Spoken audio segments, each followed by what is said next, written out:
Bom dia, um grande abraço aí para todos. Uma segunda-feira abençoada. Que Deus abençoe a todos em nome de Jesus. Deus é bom o tempo todo. Nós louvamos o nome do Senhor pelas bênçãos alcançadas, por tudo aquilo que Deus tem feito em nós, através de nós, pois Deus é maravilhoso, é sublime, santo, puro, justo e bom, tem cuidado de cada um de nós. Eu quero, desta feita, falar sobre o cálice que Jesus não bebeu, os cálices da ceia da Páscoa e o cálice que Jesus não bebeu. Vou repetir, os cálices da ceia da Páscoa e o cálice que Jesus não bebeu.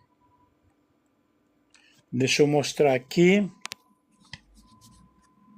É um artigo científico que eu vou passar para vocês.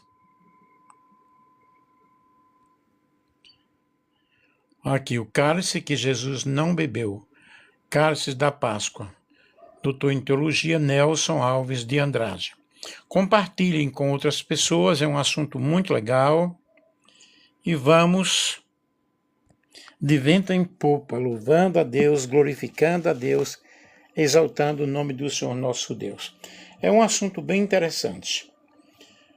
Este artigo, que é um artigo científico, ok? Uma pesquisa que eu fiz com as referências, segundo as normas da BNT. Este artigo analisa o significado teológico dos cálices da ceia da Páscoa judaica, a Pesach, com ênfase especial no chamado cálice que Jesus não bebeu. Isso aconteceu durante a última ceia. A partir das escrituras, da tradição judaica, do Seder pascal e da teologia bíblica, demonstra-se que a recusa de Jesus em beber o último cálice aponta para uma leitura cristológica, sacrificial e escatológica da redenção. O estudo evidencia que Cristo assume o cálice do juízo para oferecer ao seu povo o cálice da nova aliança. Eu nunca ouvi uma pregação nesse teor. E eu estou fazendo isso através de um artigo científico para trazer para vocês este assunto tão interessante e tão legal. No meu artigo científico, eu coloquei palavras-chave como Páscoa, Ceia do Senhor, cálice, redenção e escatologia. Vamos para a introdução. A Ceia do Senhor foi instituída por Jesus no contexto da celebração da Páscoa judaica. É um rito memorial que recordava a libertação do povo de Israel da escravidão egípcia. No Seder pascal, usa o ritual de 4 cálices de vinho, expressa progressivamente a obra redentora de Deus, conforme está escrito em Êxodo, no capítulo 6, versículo 6 ao versículo 7. Contudo, os evangelhos indicam que Jesus interrompe deliberadamente esse ciclo litúrgico ao não beber o último cálice, gesto carregado de profundo significado teológico. Portanto, este artigo, ele propõe-se a examinar os 4 cálices da Páscoa, concentrando-se especialmente no cálice não consumido por Jesus, interpretando à luz da cristologia, da teologia do sofrimento e da esperança escatológica. Vejamos aqui o ponto 2, que é a fundamentação bíblica dos cálices da Páscoa. A tradição judaica associa os 4 cálices às 4 promessas redentoras de Deus. Eu vos tirarei, vos livrarei, vos resgatarei e vos tomarei por meu povo. Êxodo capítulo 6, versículo 6 ao versículo 7. Alguém aí já ouviu uma pregação semelhante a essa? Já tiveram a oportunidade de estar em alguma igreja que pregaram sobre os 4 cálices? Essa promessa, ou seja, essas promessas estruturam a liturgia pascal e delineiam um movimento salvífico que vai da libertação à comunhão plena em Deus. Passemos para o terceiro ponto. Os 4 cálices do Ceder Pascal. 3.1. Cálice da santificação. Relaciona-se à separação do povo da escravidão egípcia, marca o início da celebração e expressa o chamado divino à santidade. Santidade aqui, pessoal, ou santificação, não é falar sobre usos e costumes, não é falar sobre usos de roupa, de bigode, de cabelo curto ou comprido, de calça comprida para as mulheres, que o homem não pode usar bermuda, não pode usar brinco, não pode usar pulseira, não pode usar isso. Isso aqui é algo que vem do coração. Ontem eu estava conversando com uma pessoa e ela dizia, nossa, a igreja mudou muito, é muita vaidade, é muita coisa. E eu perguntando para a pessoa, o que seria isso? Não, é as pessoas tudo usando brinco, calça comprida, cabelo cortado. Eu digo, minha filha, isso são usos e costumes. E essas coisas não impedem a nossa salvação, por hipótese alguma. Então, o cálice da santificação, a santificação justamente é essa separação do pecado, ok? Depois, 3.2, o cálice da libertação ou do juízo, que rememora as pragas do Egito e afirma que a libertação ocorre em meio ao juízo de Deus sobre a opressão. Na realidade, os egípcios, eles enfrentaram aquelas pragas terríveis, né? Depois, o ponto 3.3, o cálice da redenção, bebido após a refeição. Associa-se diretamente ao Cordeiro Pascal. E nos evangelhos, este cálice é interpretado por Jesus como o sinal da nova aliança em seu sangue. Lucas capítulo 22 e o versículo 20. Conferindo-lhe um sentido plenamente cristológico. E neste caso aí da redenção, da nova aliança, porque a velha aliança já estava ultrapassada e agora vinha uma nova aliança. Na velha aliança não houve perfeição, porque se houvesse não haveria necessidade de uma nova aliança. Para isso você pode ler o livro de Hebreus, que está bem claro quanto à nova aliança. Nova aliança em seu sangue, né, através de Jesus Cristo. Aí nós temos o cálice da redenção, e ele deu a sua vida por nós, estando nós mortos em nossos delitos e pecados.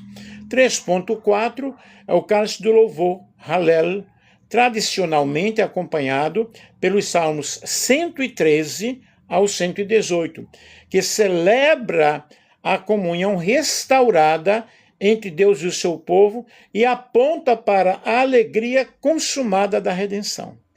Portanto, no cálice do louvor aí, nós vemos o regozijo, a alegria pela morte de Cristo, porque trouxe a redenção, trouxe a libertação, trouxe a restauração. E o ministério de Jesus é um ministério de restauração e não de exclusão da pessoa. Jesus veio salvar e buscar aquele que estava perdido. Ponto 4. O cálice que Jesus não bebeu. A interrupção litúrgica. Durante a última ceia, Jesus declara, não beberei do fruto da videira até que venha o reino de Deus. Lucas capítulo 22, versículo 18. Essa afirmação sugere que o quarto cálice, o do louvor e da consumação, não é plenamente bebido naquele momento. A celebração permanece aberta, incompleta, projetando-se para o futuro. E no 4.2, nós vamos falar sobre a dimensão escatológica. A recusa de Jesus aponta para o banquete messiânico futuro, quando o reino de Deus será plenamente instaurado. Assim, o cálice não bebido torna-se o símbolo da esperança escatológica, conectando a ceia do Senhor ao ainda não ao reino. Não beberei do fruto da videira até que... Vejamos aqui uma análise exegética e teológica. A declaração de Jesus, não beberei do fruto da videira, até que venha o reino de Deus, Lucas capítulo 22, versículo 18, confere com Mateus capítulo 26, versículo 29, com Marcos capítulo 14, versículo 25, constitui uma das afirmações mais densas de toda a narrativa da última ceia. Do ponto de vista exegético, trata-se de uma fórmula solene de adiamento, típica da linguagem profética, que introduz uma tensão escatológica entre o que já foi inaugurado e aquilo que ainda será consumado. A expressão fruto da videira era uma designação ritual para o vinho pascal. Ao afirmar que não beberia mais desse vinho, Jesus indica que a liturgia pascal atinge seu limite histórico. A antiga Páscoa, centrada no êxodo do Egito, chega ao seu cumprimento em sua própria pessoa. O gesto não é casual, nem apenas simbólico. É um ato consciente de suspensão da alegria ritual, sinalizando que a redenção exigirá antes o caminho da cruz. Teologicamente, essa afirmação aponta para 3 dimensões centrais. Dimensão cristológica: Cristo se apresenta como o verdadeiro cumprimento da Páscoa. Ao não beber o cálice final, ele declara que a libertação definitiva não se dará por meio de um rito, mas por meio de sua entrega sacrificial. Aqui eu expliquei sobre a dimensão cristológica. Dimensão escatológica: o verbo até que projeta-se a ceia para o futuro. O reino já foi inaugurado, mas ainda não completamente manifestado. O vinho que não é bebido na última ceia será bebido no banquete escatológico, imagem recorrente nos profetas, Isaías capítulo 25, versículo 6, e reafirmada no Apocalipse, capítulo 19, versículo 9. Temos aqui também uma dimensão soteriológica. A alegria do reino é adiada porque antes deve ser bebido outro cálice, o do sofrimento e do juízo. A recusa do vinho da celebração prepara o caminho para a aceitação do vinho amargo da cruz. Dessa forma, a ceia não se encerra plenamente no cenáculo. Ela permanece aberta na história da igreja, que vive entre a memória da cruz e a esperança da consumação final. Vejamos aqui o 4.3, que é o cálice do sofrimento no Getsemane. No Getsemane, o símbolo do cálice reaparece de modo dramático. Pai, se possível, passa de mim este cálice, contudo, não seja como eu quero, mas como tu queres. Mateus capítulo 26, o versículo 39.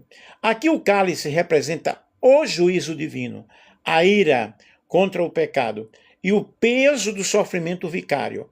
O cálice que Jesus não bebeu na ceia transforma-se no cálice que ele decide beber na cruz. O cálice do juízo, sofrimento, ira e obediência redentora. Na tradição bíblica, o símbolo do cálice está profundamente associado ao juízo divino. Diferente do cálice da bênção e da comunhão, o cálice do juízo representa a manifestação da justiça de Deus contra o pecado, a violência e a rebelião humana. E esse pano de fundo veterotestamentário é essencial para compreender o drama do Getsemane. O Antigo Testamento emprega repetidamente a imagem do cálice para descrever a ira divina. Salmo 75, versículo 8, na mão do Senhor há um cálice, cujo vinho espuma, cheio de mistura, dele dá a beber até as escórias a todos os ímpios da terra sorverão. Jeremias 25, 15. Toma da minha mão este cálice do vinho do furor e dá-os a beber a todas as nações. Esses textos revelam que o cálice não é apenas sofrimento humano, mas ato judicial de Deus. Beber o cálice significa, na realidade, submeter-se ao veredito divino. No Getsemane, quando Jesus orava, ou quando Jesus ora, Pai, se possível, passa de mim este cálice. Mateus capítulo 26, 39. Ele não expressa medo da morte em si, mas a consciência plena que assumiria sobre si o juízo reservado aos pecadores. O cálice é, portanto, o conteúdo teológico da cruz, a convergência entre justiça e misericórdia. Importa notar que Jesus não rejeita o cálice, ele se submete a ele, a segunda parte da oração. Contudo, não seja como eu quero, mas como tu queres. Revela a perfeita obediência do Filho de Deus à vontade do Pai. O juízo não abolido, mas absorvido. Nesse sentido, o cálice do juízo não contradiz o amor de Deus, ele o revela. A cruz torna-se o lugar onde a ira de Deus, onde a ira justa de Deus contra o pecado é plenamente expressa e simultaneamente plenamente satisfeita. Aí nós temos aí 4.4, a substituição vicária. Teologicamente, Jesus bebe o cálice do juízo para que a humanidade possa beber o cálice da redenção. Trata-se de um movimento substitutivo. O inocente assume o destino do culpado, inaugurando assim uma nova relação entre Deus e a humanidade. Ponto 5, as implicações para a ceia do Senhor. A ceia cristã não é apenas memorial, mas antecipação. Ao beber do cálice, a comunidade proclama a morte do Senhor até que ele venha. 1 Coríntios, capítulo 11, o versículo 26. O cálice não bebido por Jesus reforça que a ceia aponta simultaneamente para a cruz e para a consumação final. Tranquilo? Vamos aqui às nossas considerações finais.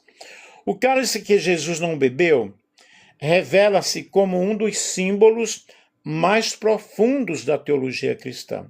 Ele expressa ao mesmo tempo renúncia, sofrimento, obediência e esperança. Ao suspender o último cálice, Jesus declara que a redenção foi inaugurada, mas ainda aguarda a sua plena consumação. Assim, a ceia do Senhor permanece como um ato de memória, de comunhão e expectativa escatológica. E as referências bíblicas aqui, Êxodo capítulo 6, versículos 6 ao 7, Salmo 113 ao 118, Mateus capítulo 26, versículo 39, Lucas capítulo 18, versículos 18 ao 20, 1 aos Coríntios capítulo 11 e o versículo 26. Aqui são as referências bíblicas. As referências consultadas, Bíblia Sagrada, de João Ferreira de Almeida, Bíblia Sagrada já falei, né? Revista e atualizada. Jesus e as raízes judaicas da Eucaristia, Peter Brandt. A Ceia do Senhor, Joachim Jeremias. Jesus é a vitória de Deus, N.T. Writing. Teologia do Novo Testamento, Udo Eichenelle. Passachin, o Mishnah. O ato de leitura, o Wolfgang Iser. A Cruz de Cristo, John Stott. Judaism, The First Centuries of Christian Era, de George Footmore.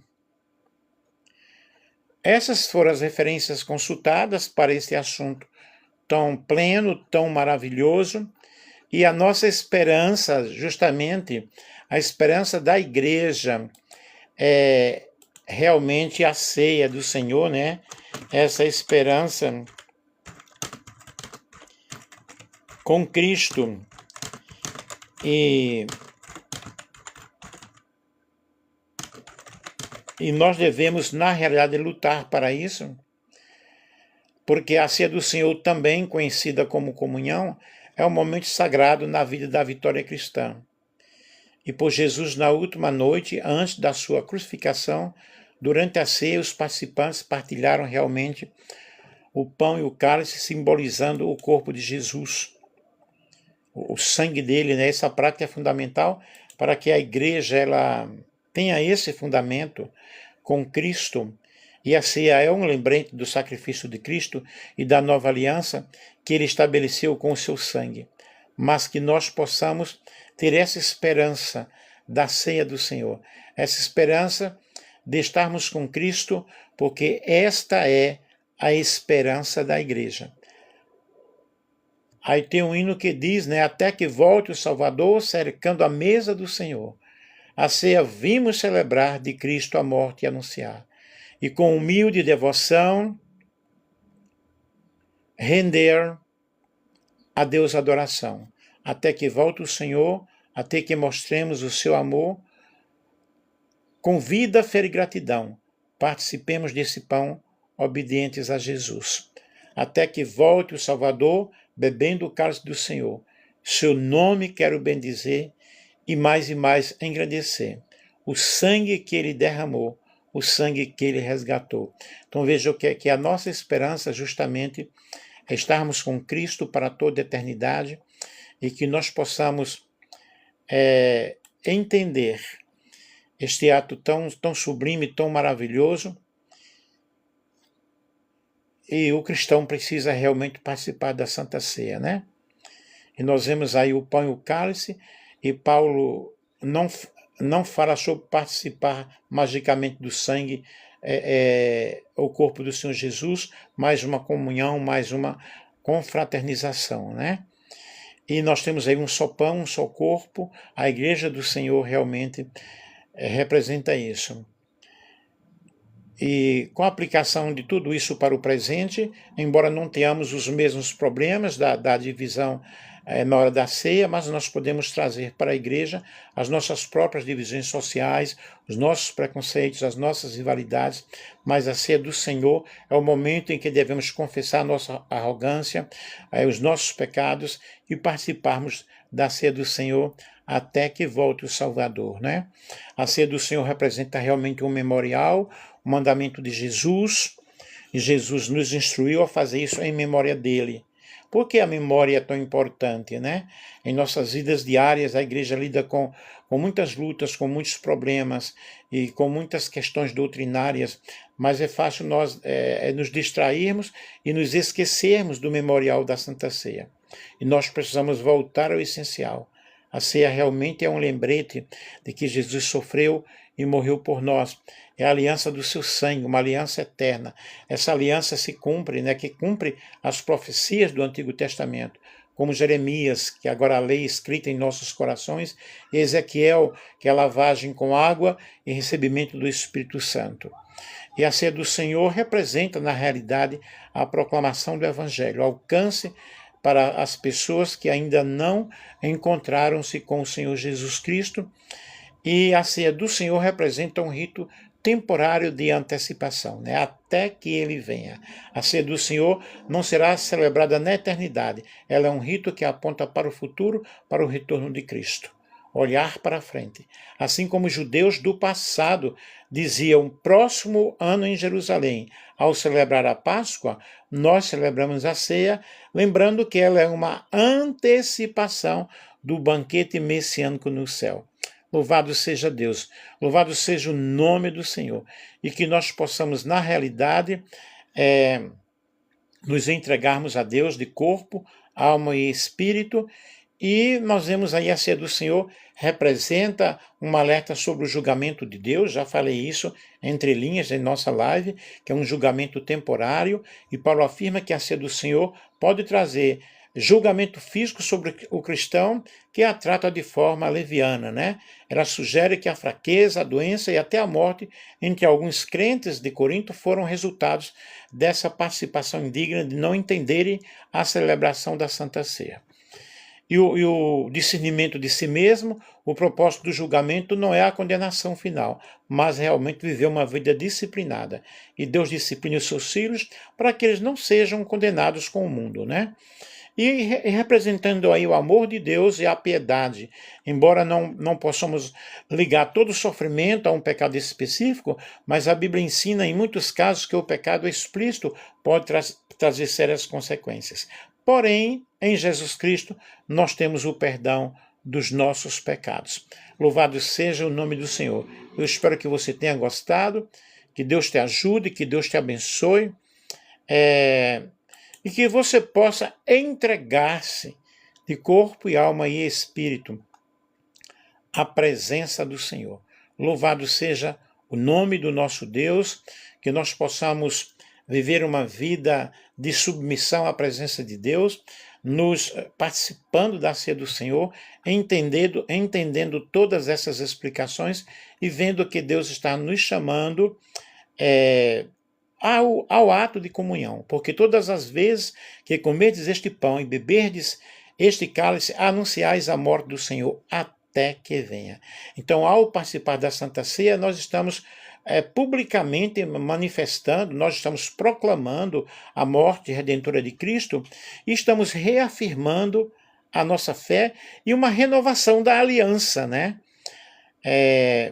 A ceia simboliza a nova aliança com Deus através do sangue do Senhor e Salvador Jesus Cristo e a esperança. A ceia do Senhor aponta para o futuro, como já falei, quando Cristo voltará em glória e estabelecerá o seu reino, e ele vai assim renovar nossa esperança na promessa da sua vinda, né? Tenhamos essa esperança a cada dia, essa esperança a cada momento, e é muito importante nós entendermos tudo isso e estarmos participando desta comunhão plena.